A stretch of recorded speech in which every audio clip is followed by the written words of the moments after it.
నమస్కారం. నేను మీ నిజం సుభాష్ చంద్రబోస్. వెల్కమ్ టు నిజం మీడియా. మన నిజం మీడియాలో ప్రసారమయ్యేటువంటి నిజం నిర్ధారణ కార్యక్రమానికి స్వాగతం. ఈరోజు నిజ నిర్ధారణలో భాగంగా తెలంగాణ, ఆంధ్రప్రదేశ్ రాష్ట్రాల్లో ఏం నడుస్తుందయా అంటే లక్ష డప్పులు వేల గొంతులు, లక్ష డప్పులు వేల గొంతులు. సోషల్ మీడియా మొత్తం హోరెత్తుపోతూ ఉంది ఈ శబ్దం. సోషల్ మీడియాలోనే కాదండి, ప్రతి మాదిగపల్లెలో కూడా దీని గురించి డిస్కషన్ జరుగుతుంది. మాదిగపల్లెతో పాటు కూడా సమాజం కూడా ఈ కార్యక్రమం ఎలా జరుగుతుంది అని వేచి చూస్తున్నటువంటి సందర్భం. ఓకే, ఫిబ్రవరి 7వ తారీఖు రానే వస్తుంది. ఖచ్చితంగా ఆ కార్యక్రమం సక్సెస్ అవుతుందని మీరెలా చెప్తారన్నా? మీరేమన్నా జ్యోతిష్కులా అంటే ఎంఆర్పిఎస్ 30 ఏళ్లుగా తీసుకుంటున్నటువంటి ఏ కార్యక్రమాన్నైనా మీరు గమనించండి, తీసుకుంటున్నటువంటి ప్రతి కార్యక్రమం కూడా సక్సెస్ అవుతూనే వచ్చింది. కాబట్టి ఇది ఒక వినూత్నమైనటువంటి కార్యక్రమం కాబట్టి ఖచ్చితంగా సక్సెస్ అవుతుంది. అయితే ఈ సందర్భంలో మా నిజం మీడియా డప్పు కళాకారులకు కొన్ని విజ్ఞప్తులు పెడుతుంది, కొన్ని డిమాండ్స్ను పెడుతుంది. డప్పు ఏ విధంగా మాట్లాడుతుంది? డప్పుకే గనక ఒకవేళ నోరుంటే, డప్పుకే గనక ఒకవేళ మాటొస్తే, ఆ డప్పు హృదయములో ఉండబడినటువంటి మాటలని, ఆవేదనతో కూడినటువంటి ఆ బాధని ఏ విధంగా వెలబుచ్చుకుంటుందో ఈ వీడియోలో మీకు తెలిపేటువంటి ప్రయత్నం చేస్తాను. ఇక వీడియోలోకి వెళ్ళబోయే ముందు నిజం మీడియాకి స్క్రీన్ కోసం కింద నా నెంబర్ పెట్టాను. నా నెంబర్కి ఫోన్పే ద్వారా కానీ, గూగుల్ పే ద్వారా కానీ మీ ఆర్థిక సహకారాన్ని అందించండి. ఎందుకంటే స్క్రీన్ లేకుండా మీడియా రన్ చేయడం అనేది చాలా కష్టం. నేను కేవలము ఒక 10% ఎక్విప్మెంట్ ద్వారానే నిజాయితీగా నిజాన్ని ప్రజలకు తెలియజేసేటువంటి ప్రయత్నం చేస్తున్నాను. కాబట్టి నిజం మీడియాని నిజాయితీగా అభిమానించేటోళ్ళు మీ సహకారాన్ని అందించండి. డప్పు నిశ్శబ్దాల అవనిలో శబ్దం పుట్టించింది డప్పు. శబ్దం పుట్టించిన డప్పు మనిషికి మాటగా, పాటగా, వాయిద్యంగా ఉపయోగపడుతూనే ఉంది. వార్తాపత్రికలు లేని రోజుల్లో, మీడియాలు లేని రోజుల్లో, సోషల్ మీడియాలు లేని రోజుల్లో మొట్టమొదటి సోషల్ మీడియాగా మారి ఈ ప్రపంచంలో ఒక చోట నుంచి ఇంకొక చోటకి వార్తలను చేరవేసే మొదటి విలేకరిగా పనిచేసింది డప్పు. అయినా ఈ రోజున మీడియా రంగంలో నాకున్న స్థానం ఏంటో ఒక్కసారి ఆలోచించండి అంటుంది డప్పు. రాజకీయ నాయకులు ప్రతి సందర్భంలో వాళ్ళ ఊరేగింపులకు కానీ, ఆ ఊరేగింపులో పాల్గొనేటువంటి వ్యక్తులకి ఉత్సాహం రావాలన్నా కానీ డప్పు చప్పుడు లేనిదే ఎవరికి కూడా ఆ ఉత్సాహం రాదు. ప్రతి రాజకీయ నాయకుడు నన్ను వాడుకున్నవాడు. ప్రతి మనిషి చనిపోయిన తర్వాత ఆ చనిపోయినటువంటి శవం దగ్గర కన్నీళ్లు కాల్చడానికి కూడా ఈ డప్పు చప్పుళ్ళు కావాలి. ఏదన్నా సంతోషం వచ్చినా డప్పు చప్పుళ్ళు కావాలి. మనుషులకే కాదండోయ్, ఒక్క మనుషులకే కాదు, దేవుళ్ళకైనా దేవతలకైనా ఊరేగింపులు జరగాలన్నా, సంబరాలు జరగాలన్నా, వాళ్ళ పూజల దగ్గర ఖచ్చితంగా నా డప్పు చప్పుడు అనేది వినపడాలి. కానీ దేవుళ్ళు వాడుకున్నారు, దేవతలు వాడుకున్నారు, మనుషులు వాడుకున్నారు. ఈ మనుషుల్లో ఉన్న అన్ని సామాజిక వర్గాలకు సంబంధించినటువంటి వ్యక్తులు, రాజకీయ నాయకులు వాడుకున్నారు. కానీ ఈ డప్పుకు రావాల్సినటువంటి గౌరవం మాత్రం ఈ సమాజంలో రాకపోవడానికి కారణమేంటి అని ఒక్కసారి ఆలోచిస్తే అందరూ డప్పుని అద్భుతంగా వాడుకొని వదిలేసిన వాళ్ళే. కానీ ఆ డప్పుకు విలువ తేవాలని ప్రయత్నించిన వాళ్ళు ఎవ్వరూ లేరు. మీరు గమనిస్తే రాజకీయ నాయకుల దగ్గర నుంచి కుల సంఘాల దాకా ప్రతి ఒక్కళ్ళు అనేక సందర్భాల్లో డప్పుని వాడుకొని వాళ్ళ ఎదుగుదల కోసం, వాళ్ళ మానసిక ఆనందం కోసమే చూశారు. కానీ ఆ డప్పుకు విలువ పెంచేటువంటి ప్రయత్నం మాత్రం ఏ ఒక్కరూ కూడా చేయలేదు.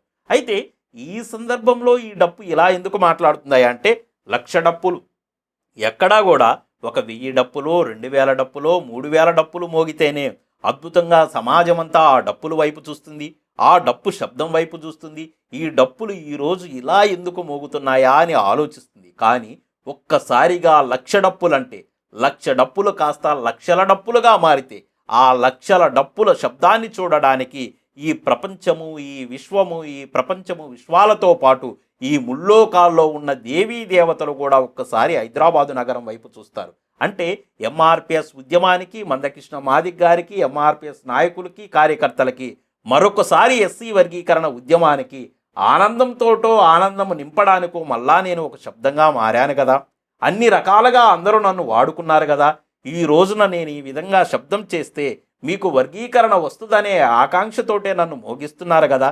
మరి నన్ను మోగించేటువంటి మీరైనా కనీసం మీ కులవృత్తుల్లో భాగమైన నేను, మీ కులవృత్తిగా ఉన్న నేను, ఒకప్పుడు మిమ్మల్ని పోషించిన నేను, ఒకప్పుడు మీకు జీవనాధారమైన నేను ఈ రోజున సమాజంలో విలువ లేకుండా పడి ఉంటే కనీసం మీరైనా నా విలువను పెంచుతారా? లేకపోతే అందరిలాగే మీరు కూడా నన్ను వాడుకొని వదిలేస్తారా? ఈ మాటలు నేను ఎందుకు అంటున్నానా అంటే, మీరు గమనించండి, తెలంగాణ రాష్ట్రంలో మాదిగ సమాజం చాలా పెద్దది. మాదిగలు చాలా ఎక్కువ, డప్పు కళాకారులు కూడా ఎక్కువ. పక్కనున్న ఆంధ్రప్రదేశ్ రాష్ట్రంలో డప్పు కళాకారులకి పెన్షన్ ఉంది, 4,000 రూపాయలు నెలకిస్తారు. కానీ ఇంత పెద్ద సమాజము, ఇన్ని త్యాగాలు, తెలంగాణ కోసం పోరాడినోళ్ళ లిస్టు తీస్తే మాదిగలే ఉంటారు, తెలంగాణ కోసం ఆత్మ బలిదానాలు చేసిన వాళ్ళ లిస్టు తీస్తే మాదిగలు ఉంటారు, తెలంగాణ కోసం జైల్లో ఉన్న వాళ్ళ లిస్టు తీస్తే మాదిగలు ఉంటారు, తెలంగాణ కోసం పాటలు రాసిన వాళ్ళ లిస్టు తీస్తే మాదిగలు ఉంటారు, తెలంగాణ కోసం గజ్జెగట్టిన వాళ్ళ లిస్టు చూస్తే మాదిగలు ఉంటారు, తెలంగాణ కోసం పాటలు పాడిన వాళ్ళ లిస్టు చూస్తే మాదిగలు ఉంటారు, తెలంగాణ పోరాటం చేసినటువంటి నాయకుల లిస్టు చూసినా మాదిగలే ఉంటారు. తెలంగాణ ఇచ్చే దగ్గర పార్లమెంట్లో స్పీకర్గా కూడా ఒక మాదిగ బిడ్డ ఉంటుంది. తెలంగాణ కోసం పార్లమెంటులో ఎక్కువ రోజులు మాట్లాడినటువంటి, ఎక్కువ సమయం మాట్లాడినటువంటి ఎంపీ కూడా సర్వే సత్యనారాయణ గారు మాదిగే ఉంటారు. కానీ అలాంటి మాదిగలు కలిగినటువంటి ఈ మాదిగలు అత్యధికంగా ఉన్న తెలంగాణ రాష్ట్రంలో డప్పు కళాకారులకి కనీసం 1,000 రూపాయల పెన్షన్ కూడా లేదు. ఎస్సీ వర్గీకరణ కోసం మీరు 1,00,000 డప్పుల కార్యక్రమం తీసుకున్నారు, సంతోషమే. 1,00,000 డప్పులు మోగితే ప్రపంచమంతా చూస్తుంది, సంతోషమే. కానీ ఎవరైతే డప్పు చంకనేసుకొని చిర్రాచిటిక తీసుకొని వచ్చి హైదరాబాదు నగరము దద్దరిల్లేలాగా డప్పు చప్పుళ్లతోటి హైదరాబాదు నగరాన్ని మారుమోగేలా చూసి అన్ని రాజకీయ పార్టీలు, అన్ని నాయకులు ఆ కార్యక్రమం వైపు చూసేలా చేస్తారో, కనీసం అంటే కనీసము ఆ డప్పులు వాయించే డప్పు కళాకారులకి ఆంధ్రప్రదేశ్ రాష్ట్రంలో లాగా 4,000 పెన్షన్ కోసమన్నా డిమాండ్ చేయాలి కదా. లేదు, రాజధాని లేని రాష్ట్రంలోనే 4,000 రూపాయలు పెన్షన్ ఇస్తుంటే హైదరాబాదు లాంటి మహానగరం రాజధానిగా ఉన్న రాష్ట్రానికి కనీసం 8,000 పెన్షన్ ఇవ్వాలి కదా. నేను ఎందుకంటున్నానంటే డప్పు కొట్టే వాళ్ళని ఈ సమాజం హీనంగా చూస్తుంది, డప్పు కొట్టే వాళ్ళని ఈ సమాజం నీచంగా చూస్తుంది. ఒరే వాళ్ళు డప్పు కొట్టే వాళ్ళు రా అంటున్నారు. అలా అంటున్నారు కాబట్టే ఈ రోజున ప్రతి పల్లిలో కూడా డప్పు కొట్టే వాళ్ళు 4, 2, 3, 10 మంది లోపుకే పరిమితం అయ్యారు. ఒకవేళ డప్పు కొట్టే వాళ్ళ సంఖ్య పెరగాలంటే డప్పు విలువ పెరిగితే దాన్ని నేర్చుకోవడానికి ఆసక్తి చూపిస్తారు.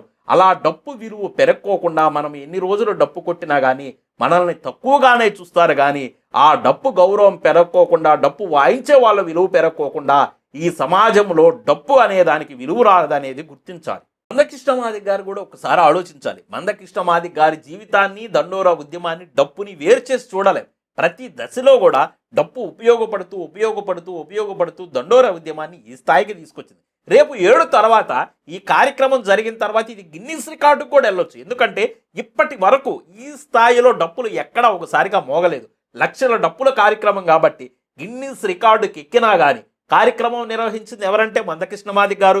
ఏ ఆర్గనైజేషన్ అంటే MRPS అని వస్తుంది, కానీ ఎక్కడా కూడా ఆ డప్పు కొట్టినటువంటి కళాకారులకు గుర్తింపు రాదు. కాబట్టి అయినా కూడా ఎస్సీ వర్గీకరణ అనేటువంటి ఒక అంశంలో, ఈ ఎస్సీ వర్గీకరణ అంశము చివరి మెట్టులో ఆ మెట్టు ఎక్కించడానికి, ఎస్సీ వర్గీకరణ సమస్యను బయటపడేయటానికి ఎవరైతే తెలంగాణ వేదికగా ఎస్సీ వర్గీకరణ వ్యతిరేకిస్తున్నారో ఆ వ్యతిరేకించేటోళ్ళ గుండెల్లో వణుకు పట్టించడానికి మోగుతున్నటువంటి ఈ డప్పు చప్పుళ్ళకి విలువ రావాలంటే, ఆ డప్పు కొట్టే వాళ్ళకి విలువ రావాలంటే, ఆ డప్పు విలువ పెరగాలంటే అందరూ రాజకీయ పార్టీ నాయకుల్లాగే, అన్ని సామాజిక వర్గాలకు సంబంధించినటువంటి వ్యక్తుల్లాగే, అందరూ దేవీ దేవతల్లాగే మీరు కూడా డప్పును ఉపయోగించుకొని వదిలేయకుండా ఆ డప్పు కొట్టే కళాకారులకు విలువ పెంచండి, ఆ డప్పుకు విలువ పెంచండి.